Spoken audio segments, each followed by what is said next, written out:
Frank Sinatra has called this man one of the major singers of our time, and he should know. This man's career has spanned almost 30 years, and in his case, practice has made him just about perfect. Jack Jones is his name. Jack, welcome to the show. Thank you. Perfect. Thank you. I've known you for almost 30 years, and you are a great singer. And everybody in the business, Michael Feinstein was here the other night, and I said, who do you really like? And he said, Rosemary Clooney, female, Jack Jones. He says, great singer. I heard about that. Matter of fact, I asked your company for a copy of that tape. I was thrilled with that. Yeah, and Mel Torme is a big fan. I mean, guys who are in the business, have been around the business for a long time. Did you really work at that voice, or is that just sort of natural gift? I know Daddy was a singer, so. Yeah, well, I worked at it in the early days studying voice, and I studied to be a legit singer because that's what he wanted me to study. He said, I want you to get the proper foundation. But then when I started to be what he termed a pop crooner. Crooner. Yeah, he wasn't thrilled. Really? Yeah. I worked with your dad, Alan Jones, I was a teenager, and he worked at Kenley Players in Ohio and did Showboat about 1957, 1958, and I actually worked that summer. You did? On that particular show, because I'm from Warren, Ohio, so I happened to, the theater came to town, I got a job at the theater.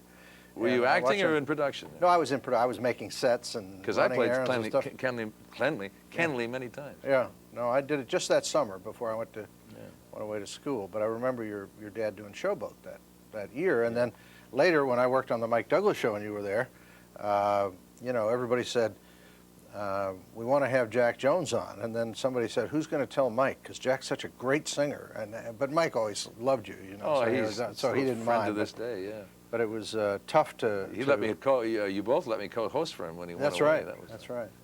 I guess you had nothing to be afraid of there. So you let me do it. No, that's all right. Hey, I got to show you this. This is the new CD. I don't know if you got it on the screen, but now come back to this picture on the back. This is. Can you get this on too? That's Jack. Who's that with you? That's my kid. That's Nicole.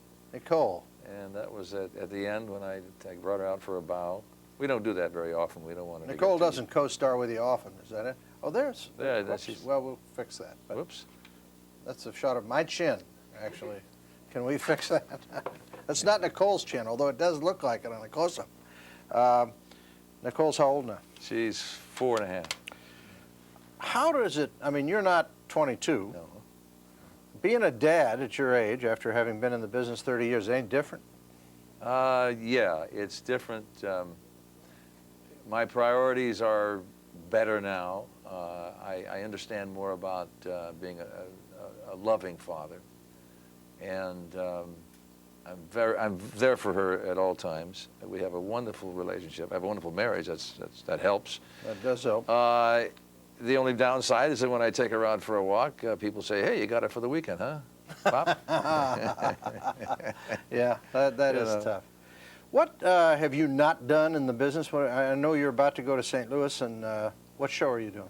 I'm doing 3 nights with the St. Louis Symphony Orchestra, and I'm doing that next weekend. And then I go to England for a wedding, and I come back, and I go to Buffalo, and then basically I'm getting ready to do South Pacific in September in Glendale, Phoenix, Arizona, and Toledo, Ohio. Is that a circuit? That is a circuit. That is a circuit. I used to do, I worked in Toledo when I was in Mid-American Conference games in basketball. I was a play-by-play announcer in college, and I used to travel up to Toledo. And, but I guess you do that now in theater.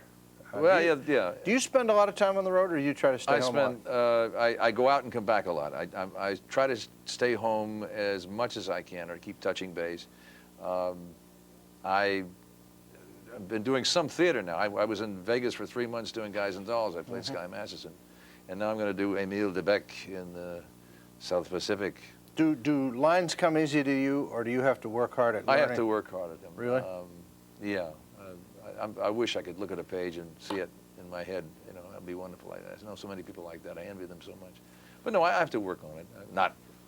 I'm not stupid. I just have to work on it a while. What were the worst years of your career? I would guess the 70s, when everything changed, the music changed, and everything went happened. psychedelic is what happened. And nobody knew who he was. A lot of good musicians became somebody else. Did that happen to you? Yes, I'm not proud of it.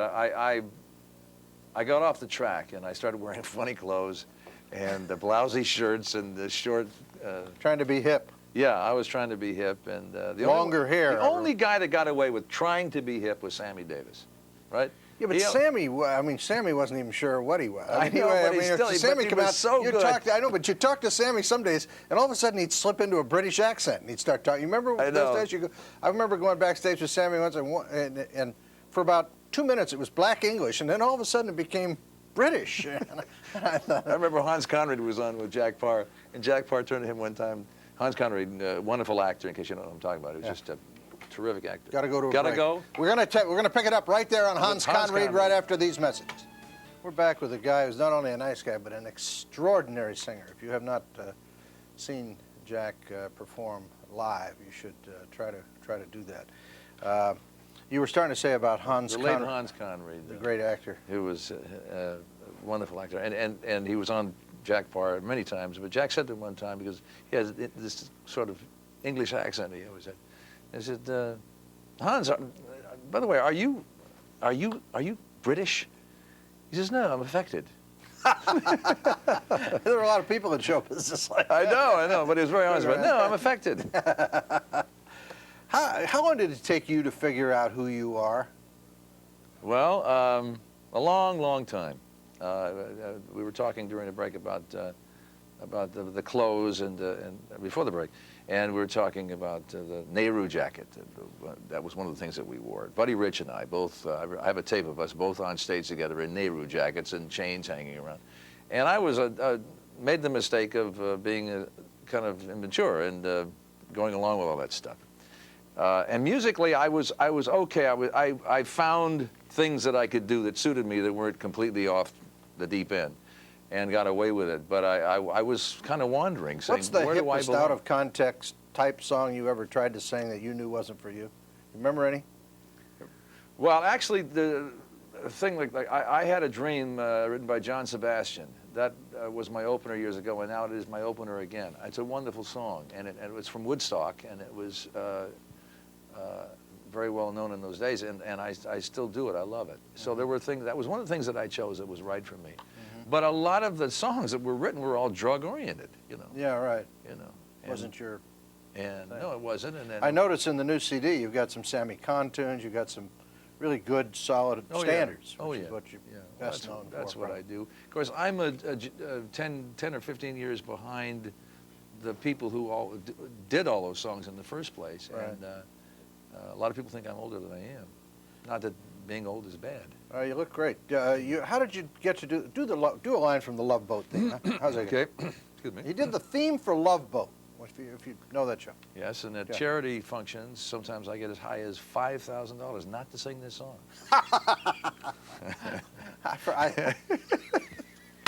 Come on, you have to do one line. Love, exciting and new. Come aboard. We're expecting you. See, he blew it. That's why he never gets. See, never learn a line.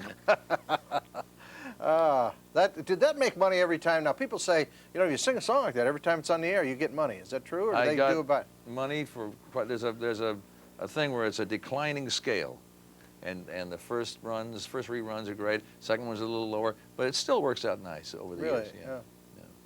Yeah. What's the luckiest song you ever sang? You've had a few hits over the years. What was the best one? Wives and Lovers? Yeah, that was lucky because it almost didn't get presented properly. The record company decided that the flip side, we put it on the other side of a song called Toys in the Attic. Because of the movie with Dean Martin, and they thought it was going to be the hit.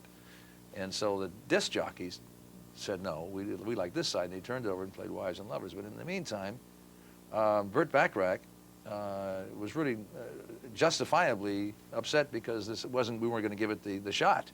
So he ran into the studio with Vic Damone and recorded it secretly, and was about to come out with it. And the disc jockeys at that time were just turning it over, and I started to have the hit, and they said, oh, well, forget it. And that was my lucky one. The unlucky ones have been, let's see, there was a song that I got, and I put on an album. I opened the album, and I closed the album with it.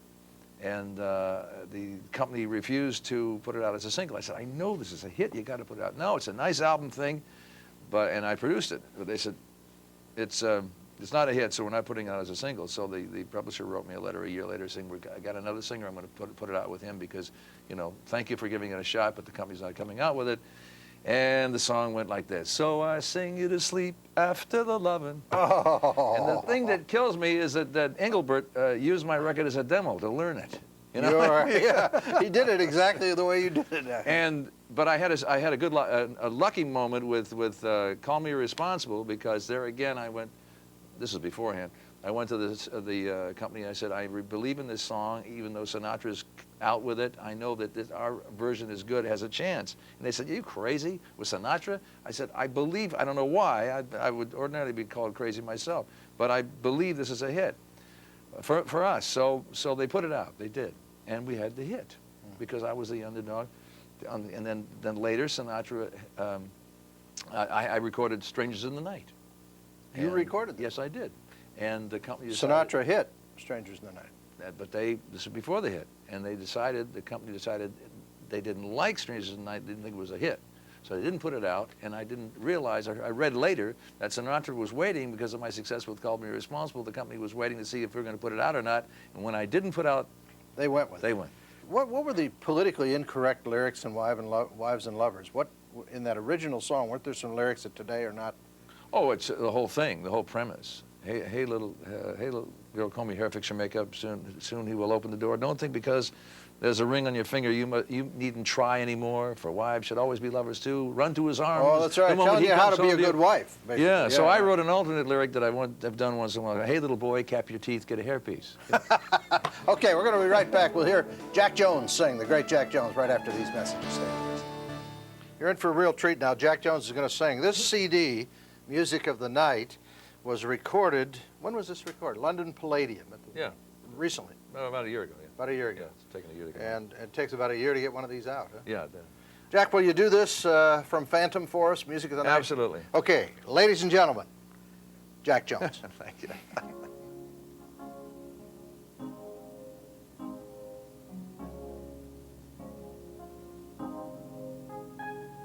Slowly, gently, night unfurls its splendor. Grasp it, sense it, tremulous and tender. Turn your face away from the garish light of day. Turn your thoughts away from cold, unfeeling light, and listen to the music of the night. Close your eyes and surrender to your darkest dreams. Purge all the thoughts of the life you've lived before. Close your eyes, let your spirit start to soar.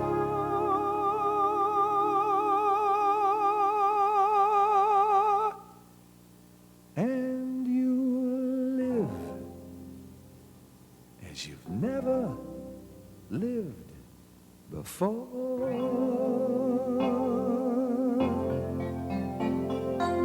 Softly, deftly, music shall caress you.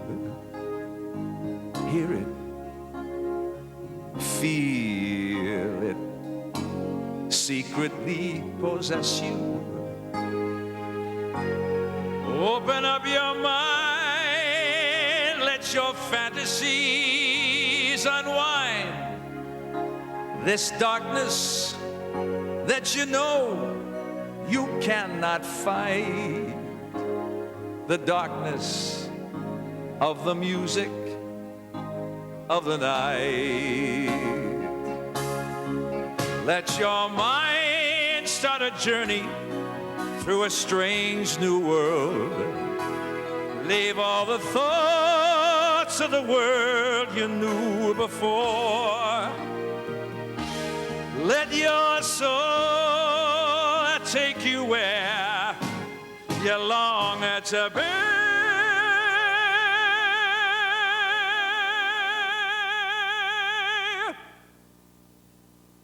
Only then will you belong to me.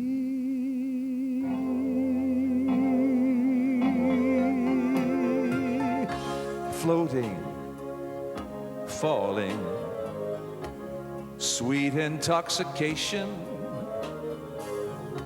Touch me, trust me, savor each sensation. Let the dream begin. Let your darker side give in to the power of the music that I write. The power of the music of the night.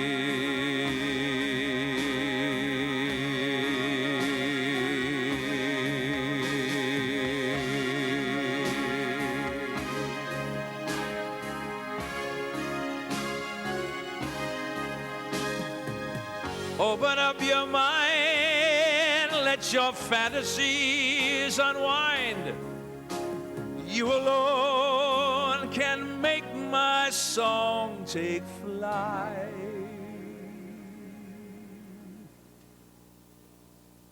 Help me make the music of the